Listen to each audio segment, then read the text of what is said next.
Di dalam ayat yang lain jemaah sekalian, Allah Subhanahu wa taala mengatakan dan memberikan peringatan kepada kita.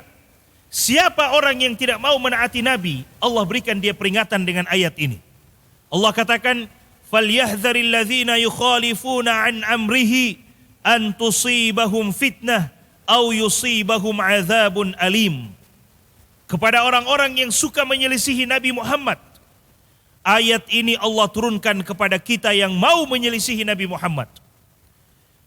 Dengarkanlah, kepada siapa yang mau menyelisihi Nabi Muhammad atau tidak mau taat kepada Nabi Muhammad, atau kata lainnya, Nabi Muhammad memerintahkan kita untuk melakukan A, tapi kita justru melakukan B dengan alasan itu diperintahkan oleh guru kita, dengan alasan itu ditunjukkan oleh habib kita, oleh kiai kita, oleh ustadz kita. Padahal Nabi mengatakan kita untuk melakukan A dan kita lebih memilih untuk melakukan B. Allah Subhanahu wa taala mengatakan, "Falyahdharil ladzina yukhalifuna an amrihi." Hendaklah orang-orang yang menyelisihi perintah Nabi, hendaklah mereka takut. Takut dari apa jamaah sekalian? An tusibahum fitnah. Allah akan menurunkan ujian kepada mereka. Allah akan menimpakan ujian kepada mereka. Au yusibahum adzabun alim, atau Allah akan menimpakan azab yang sangat pedih kepada mereka. Na'udzubillahi min dzalik.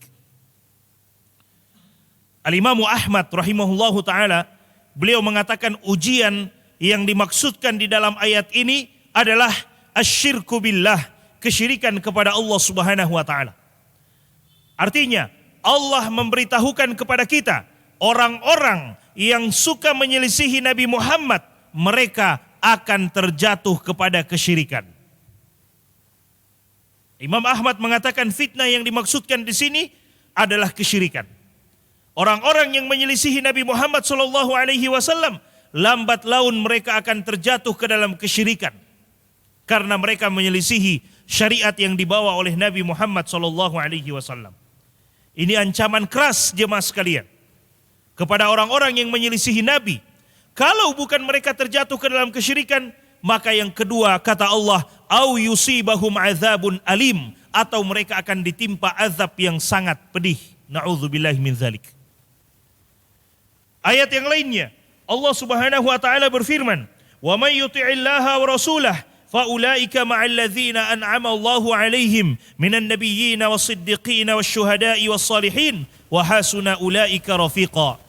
Kata Allah Subhanahu wa taala, siapa yang menaati Allah dan Rasulnya, maka mereka itulah orang-orang yang akan dikumpulkan bersama dengan para nabi, para siddiqin, orang-orang yang jujur dengan keimanannya, para syuhada, orang-orang yang mati syahid, dan para salihin, orang-orang soleh di surga Allah Subhanahu wa taala kelak. Wa hasuna ulaika rafiqa, dan itulah teman terbaik di sisi Allah Subhanahu wa taala. Jemaah sekalian, ayat ini turun berkaitan dengan seorang sahabat yang bernama Thauban, maula Rasulullah sallallahu alaihi wasallam. Thauban adalah seorang hamba sahaya yang kemudian dibebaskan oleh Nabi sallallahu alaihi wasallam. Dibeli oleh Nabi sallallahu alaihi wasallam sehingga dia menjadi maula Rasulullah sallallahu alaihi wasallam. Menjadi pelayannya Nabi sallallahu alaihi wasallam. Dibebaskan oleh Nabi dari perbudakan. Thauban radhiyallahu taala anhu datang kepada Nabi sallallahu alaihi wasallam. Kemudian berkata kepada Nabi sallallahu alaihi wasallam, "Ya Rasulullah, wahai Rasulullah, aku telah melayanimu di dunia ini. Aku membantumu di dunia ini. Aku menyiapkan keperluan-keperluanmu di dunia ini. Tapi aku berfikir, wahai Rasulullah, bahwa jika aku ditakdirkan oleh Allah Subhanahu wa taala masuk ke dalam surga kelak, pasti aku tidak akan bisa bersama dengan dirimu di surga. Kenapa? Karena engkau berada pada tingkatan yang tertinggi dan mungkin aku berada pada tingkatan yang terendah dari surga Allah Subhanahu wa taala. Kita tidak akan bersama, wahai Rasulullah. Maka tunjukkanlah kepadaku sesuatu, wahai Rasulullah, yang dengannya aku bisa membersamaimu di surga Allah Subhanahu wa taala kelak." Maka jemaah sekalian, Ketika Nabi ditanya oleh Thauban tentang pertanyaan itu, apa yang bisa aku lakukan wahai Rasulullah, sehingga aku bisa bersama denganmu di surga Allah?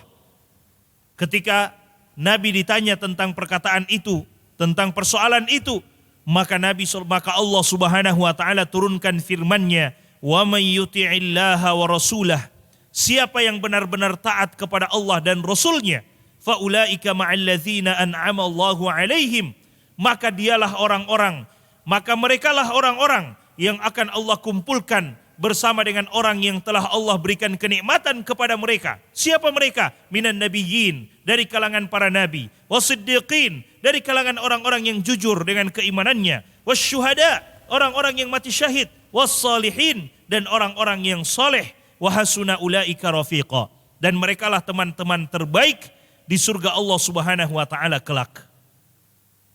Jemaah sekalian, jadi menaati Allah dan menaati Nabi Muhammad SAW juga merupakan salah satu sebab untuk kita bisa masuk ke dalam surga bersama dengan Nabi SAW. Dan itu diantara hak Nabi kita SAW. Kita harus menaati beliau SAW. Baru kemudian kita dikatakan telah memberikan haknya Nabi Muhammad SAW. Siapa yang tidak mau taat kepada Nabi, maka sesungguhnya dia tidak memberikan haknya Nabi Muhammad SAW. Dalam ayat yang lain jemaah sekalian, atau dalam hadis, Nabi SAW bersabda, "Man ata'ani faqad ata'a Allah." Siapa yang taat kepadaku, kata Nabi, maka sungguh dia telah taat kepada Allah Subhanahu wa taala. "Wa man asani faqad asallah." Dan siapa yang bermaksiat kepadaku, tidak menaatiku, kata Nabi SAW, maka sungguh dia tidak menaati Allah Subhanahu wa taala. Maka sungguh dia tidak menaati Allah. Jemaah sekalian, dalam hadis ini Nabi menyebutkan kepada kita bahwa ketaatan kepada beliau adalah ketaatan kepada Allah Subhanahu wa taala. Siapa yang tidak mau taat kepada Nabi, maka sungguh dia tidak taat kepada Allah Subhanahu wa taala. Kenapa? Karena Allah yang memerintahkan kita untuk taat kepada Nabi SAW. Maka jika kita tidak taat kepada Nabi, berarti kita membangkang dan tidak mau melaksanakan perintah Allah, yaitu taat kepada Nabi Muhammad SAW.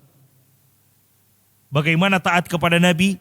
Menjalankan syariat ini sesuai dengan apa yang dibawa oleh Nabi Muhammad SAW. Jalankan syariat agama ini sesuai dengan apa yang dibawa oleh Nabi Muhammad, maka kita dikatakan orang yang taat kepada Nabi Muhammad SAW. Dan itu dibuktikan dengan hadis Nabi SAW. Kata Nabi SAW, "Kullu ummati yadkhulunal jannata illa man aba." Setiap umatku akan masuk ke dalam surga kecuali orang-orang yang tidak suka untuk masuk ke dalam surga. Para sahabat kemudian bertanya kepada Rasulullah SAW, "Wa man ya'ba ya Rasulullah?" Siapakah orang yang tidak mau masuk ke dalam surga wahai Rasulullah? Semua orang ingin masuk ke dalam surga. Tidak ada orang yang tidak mau masuk ke dalam surga. Tapi kata Nabi, ada orang yang memang tidak mau masuk ke dalam surga. Kata beliau SAW, "Man ata'ani dakhala al-jannah." Siapa yang taat kepadaku, maka dia akan masuk ke dalam surga. "Wa man asani faqad aba." Dan siapa yang tidak taat kepadaku, maka sungguh dialah orang yang tidak mau masuk ke dalam surga. Jemaah sekalian, jika kita ingin masuk ke dalam surga, tidak ada jalan bagi kita kecuali harus taat kepada Nabi SAW. Lakukan apa yang dilakukan oleh Nabi sesuai dengan kemampuan kita. Lakukan syariat ini, jalankan syariat ini sesuai dengan apa yang Nabi SAW datang dengannya, sesuai dengan apa yang dibawa oleh Nabi Muhammad SAW, maka kita akan selamat. Dengan mengikuti Nabi kita akan selamat. Dan ketika kita menyelisihi Nabi, maka sesungguhnya kita sedang berjalan menuju kepada kebinasaan. Wa na'udzubillahi min dzalik.